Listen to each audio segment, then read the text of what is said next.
malinaw na sa BIR report na ito na may mga proyektong fully paid pero hindi naman ginawa. Paano nakakalusot ito sa inyong post-audit at bakit hindi kaagad nakikita bago ma-release ang final payment?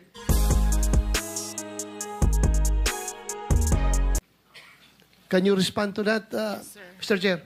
Your Honor, the audit team or the audit teams under the DPWH has already issued notices of disallowances based on the absence or non-submission of the disbursement vouchers and dun din po sa mga may technical deficiencies noted by the audit teams po. Yun nga. Itong mga project na ito nga, na verified, validated, na ghost projects talaga, hindi ginawa. So ano nga ang papel ng kuha dito? Hindi ninyo ito nakita. Sabi mo, granting na post-audit ginawa ninyo. Yes po. Pero ito fully paid na eh. Yes, so po, I Your we Honor. presume na Yes po. nag-conduct na kayo ng post-audit dito. Meron na po, Your Honor, hindi po siya na post-audit, kaya po nag-issue na po si auditor ng notices of disallowances para doon po sa mga projects na yun, Your Honor. At doon sa mga hindi po sinubmit na disbursement vouchers po. Are you happy with her answer, Senator Bato? I'm not satisfied, Mr. If Chair. I may I'm not satisfied. provide po, Your Honor, for... Ang tinatanong niya po, Madam, Yes po. paano nyo inaudit yung ghost project? Yes, Your Honor. Doon po sa case po kasi ng Bulacan, Your Honor, marami pong hindi na-submit na disbursement vouchers. So, hindi naman, kahit several... Ang ibig nyo sabihin, nagdidepende lang kayo sa mga papeles, sa dokumento? Hindi po, Your Honor. Kaya nga po, dahil hindi po sila nakapag-submit, nag-issue na po ang audit teams ng notices of disallowance. Hindi Kayo, mahirap, Mr. Chair, mahirap na puro lang tayo notice of disallowance na klarong-klaro na ito na ghost project. Yes, Your Honor. Yung hindi po kasi pag-submit ng account, sir, or yung disbursement vouchers, pwede pong kasuhan din yung mga persons liable na hindi nag-submit doon sa... Hindi, wag mo muna akong Opo. huwag mo akong dalhin doon sa mga papel yan, Opo. mga disbursement na yan. Kuha. Kung mag-post-audit kayo, di ba pupunta kayo sa area, tingnan nyo kung saan ang project. Yes po. O ngayon, hindi nyo nakita. Ano, hanggang kuan lang kayo? Hanggang disallowance lang kayo? O hindi nyo nakita. O ano ngayon? So, hindi ba papilin nyo yan as commission on audit na mag-file lang kaso? Yes po, Your Honor. Yun po yung susunod na hakbang Ay, susunod. po ng Kailan pa COA. susunod? Kasi, Naubos na ang pera ng gobyerno ito. Nabayaran na lahat itong project na ito na hindi nagawa. Tapos ngayon, susunod pa. I am so, alam mo, yung mga tao na nanonood sa atin, sabihin nila, kaya pala naglipa na yung ghost projects dahil yung kuha, kabagal kumilos. Hindi po, Your Honor. Gusto ko lang pong iklaro na yun pong sinasabi nating Ghost Project na isa po sa mga nabisita ay 2025 transactions po siya. At declared po siya na completed as of July 2025. Yun pong disbursement vouchers po niya ay hindi pa po due for submission noong August po na unang hearing natin. Kailan ninyo mapapailan na kaso ito? Because the people are impatient. The people are impatient with all this corruption na Yes, nangyari. Your Honor. Kailan nyo ipapile? Can you give us a... Ganito po siya, definite Your Honor. answer? Opo. Ganito po siya. Di ba po kasama po siya doon sa ating special audit. Sa ngayon po, fina-finalize po yung audit highlights natin sa special audit. Doon po sa audit highlights... Alam mo, yung Yes, Your Honor. mga tao Opo. nakikinig sa atin Yes ngayon, po. hindi pasok sa utak nila yung special, regular audit or what. Yes po. Ang tanong ko sa iyo, kailan nyo tumapailan ng kaso? The soonest possible time po, Your Honor. What is the soonest time? Dahil i-issue po ngayon yung ating... Kaya, what is the soonest time? Estimate.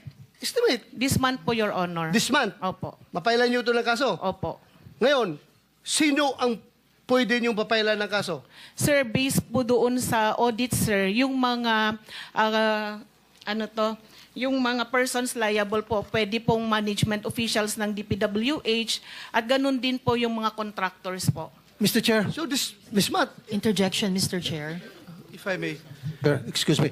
Akala ko ba meron time limit dito kasi marami pang mga nakapila. 1, 2, 3, 4, 5. And then by 2 o'clock, ano na tayo, adjourn. So, As a matter of fact, your paano 5 pa natin minutes, sir, is finished already. So, okay. Thank you, thank you. But Thank you, may, Mr. I, Chair. may I interject with the indulgence of Senator Bato, Mr. Chairman? If I may, in the same topic, Mr. Chairman, with regard to COA reports, Mr. Chairman, if I may, just a few queries, Mr. Chair. Where is Yeah. na? Kasi Yes, nakalinya Mr. yung Chairman, mga- because I heard, because I'm sure a lot of our people are listening and watching. Very interesting yung ni-raise ni Senator Bato.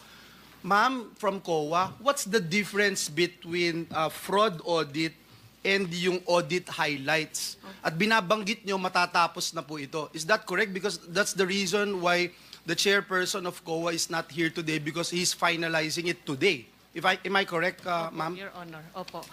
Yung fraud audit po, ang result po ng kanyang, or report po na lalabas, ay yung pong audit highlights po natin. The audit highlights would contain the significant or yung key takeaways po doon sa ating fraud audit, wherein the nature of the alleged fraud and the persons liable, at saka yung mga gathered po na evidence, ang lalamanin po ng ating highlights.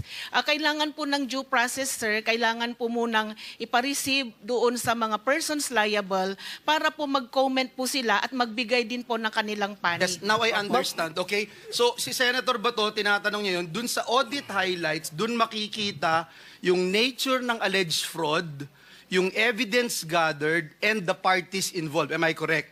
So, matatapos na po yan. Mr. Chairman, if I may respectfully move that we subpoena itong binabanggit ng ating guest from COA, yung matatapos nila na fraud highlights, immediately i-furnish ng copy itong Blue Ribbon committee, even, Mr. Chairman, even while awaiting the response of the respondents.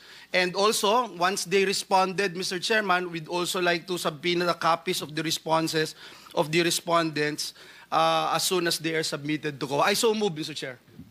Mr. Chair, Mr. Chair, excuse me. Mr. Chair, because the last time I was here, I was only allowed 2 questions by you. And yet, mga kasamahan ko rito,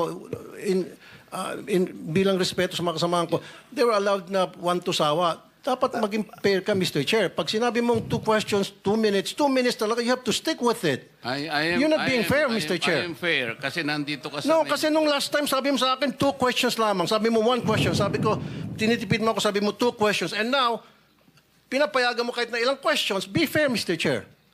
Teka muna, bago tayo magkaroon ng impression na walang fair dito, noon, sinabi ko na in the earliest statement na nag-uumpisa tayo noon at kinakailangan nating mabakate ang plenary at exactly 2:15, kaya tayo nagmadali. Kaya naman sabi ko sa inyo, pasensya na muna. Ngayon, sa dami ng gustong magtanong, kaya binigyan natin ng tigpa 5 minutes ngayon.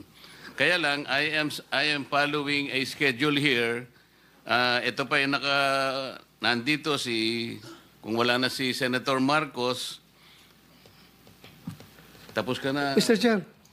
Mr. Chairman, Chair, akala I ko made po the ako yung motion, sunod Mr. kay Chairman. Senator I De La have Rosa. a pending motion, Mr. Chair. I second the motion. And Hindi duly kasi seconded, Mr. tapusin Chair. muna natin yung bitin na kasi hindi tayo na para tayo nagpapatintero, Madam Coa eh. Ang tinatanong napakasimple lang, paano yung inaudit yung ghost? Bago po bayaran ng COA yan, pipirma ang resident auditor. Pati yung area auditor ninyo, meron kayong area director eh. Ibig nyo sabihin na bayaran ito nung walang pumirma na auditor? Your Honor, ganito po yung procedure natin. Wala na po tayong pre-audit, kaya po ang nagbabayad ay ang pumipirma na lang po. Wala sa akong disbursement pakialam sa power. pre-audit. I'm not asking you about the pre-audit. Meron kayong post-audit eh. Yes, Your Ito Honor. nangyari, ghost project eh. Opo. Tapos na tapos pero walang nangyari. Ang tinatanong namin sa'yo, sino ang pumirma? Bago mapirmahan yun, merong certificate of acceptance, merong certificate of completion, pipirma ang resident auditor. Hindi po pipirma ang resident. Ano ang gagawin ng auditor, COA? Your Honor. Post-audit nga lang po. Kaya po... Ano nga yung post-audit? In your charter, Opo. magkaintindihan tayo. Ito yung inyong charter, sample of services listed in COA Citizens Charter. Financial audit, performance audit, compliance audit, fraud audit, special audit, notice of disallowance, notice of charge, notice of suspension. Among these, alin ang aakma doon sa performance ng contract? Opo. Nasaan kayo? Papasok po siya sa compliance, sir. Sus Mariosep, Opo. wala nga ang compliance eh. Ganito po, Your Honor, marami pong observation ng mga auditors natin pagdating po sa compliance nila sa procurement. Sinong mag-a-avail ng compliance? Hindi- Sino yung auditee?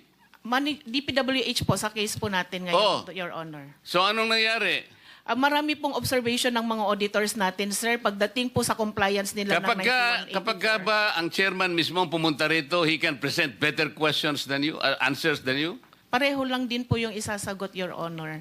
Kasi ganun Pareho po yung ang proseso isasagot. natin. Opo. O, sandali lang. Let us follow the... Mr. Chair. Mr. Chairman, Mr. Chair. Hindi ko na maalala yung iba eh. Sa dami talaga, hindi mo maalala, no? Sino-sino gumagamit itong mga luxury cars ninyo? Kami po. Every day, Iba-iba. siguro sa pag-aalis kayo nung umaga, Rolls Royce ang gamit mo. Pag uwi mo ng tanghali, kakain, pag lalabas kayo, may back naman ang gamit. Ganun ba yun? Sa dami nyo ng kotse. This is really, for me or for all of us, for all the Filipino people watching, this is unbelievable. To have 28 or 40 luxury cars at your disposal.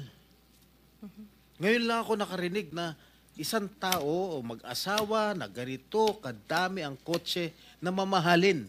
Hindi na bali yung mga Fortuner, okay lang. Pero kayo, Rolls-Royce, Maybach, Mercedes-Benz, Bentley, Escalade, Range Rover, ilan? GMC, Suburban, G63, di ko na nga naintindihan yan eh. O sabi ni Senator Soto, tapos pera ng gobyerno. Ano ba? Nasaan ang konsyensya nyo, madam? Isang tanong. Hindi ako naniniwala na wala kayong contact sa DPWH. Hindi kami naniniwala. Pati siguro si minority leader, hindi naniniwala wala kayong contact. Pati si chairman, hindi naniniwala wala kayong contact. Ngayon, huwag ka tumingin tumingin ka sa akin. Wala naman nagtatanong dyan. Sino ba tinitignan mo dyan?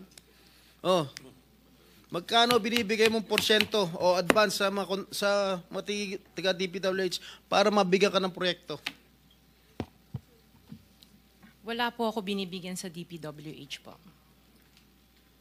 Baka may ipakita ako sulat sa'yo. Mamin ka na. Wala po ako talagang... Kasi hindi po ako nakikipag-transact with the DPWH. At the end of the day, pag nagsinungaling ka, ipapakita ko yung sulat. Mino mo. Di ba umabot hanggang 40%? Wala po ako... Sa DPWH, wala po akong Sige. kausap talaga. Sige, I will take your word for it. Pagka meron ako nilabas sa'yo mamaya, okay? Mag-isip-isip ka. Hindi ako nagbibiro.